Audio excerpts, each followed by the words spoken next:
ఆడవాళ్ళు ఇది కూడా వైలెన్సే. పెళ్ళికి ముందు మనం ఏం చూస్తామండి?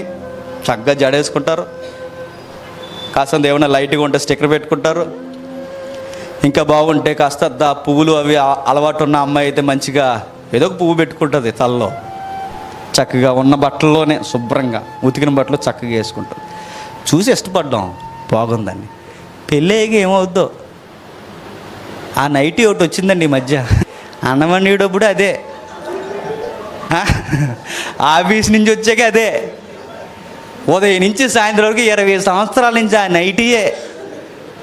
ఏంటి శివుడు వచ్చినా నైటీయే, అన్నం వండేటప్పుడు చేయి తుడుచుకోవడానికి నైటీయే.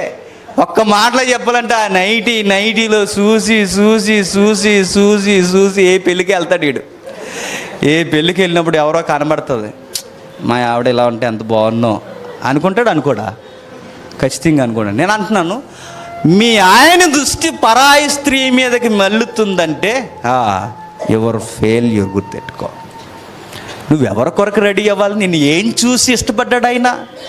అంతకుముందు నీ చక్కటి హావభావాలు, నీ చక్కగా నువ్వు శుభ్రంగా ఉంటున్న ఆ విధి విధానాలు చూసే కదా నేను ఇష్టపడ్డాడు.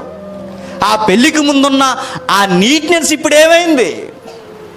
ఆ చెరిగిపోయిన తల, ఆ మసి రాసుకున్న ముఖం, ఈ మాసిపోయిన నైటీలు, ఇవన్నీ ఎలా వచ్చాయి? ఇవన్నీ ఎందుకు?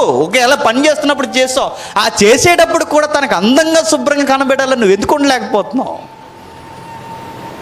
ఎప్పుడు నీ మనసుకు నచ్చిన నీ జీవిత భాగస్వామిని నువ్వు తనకి ఇష్టానుసారంగా నువ్వు ఉండలేకపోయావు అని చెప్తున్నాను, నువ్వు ఫెయిల్ అయిపోయావు.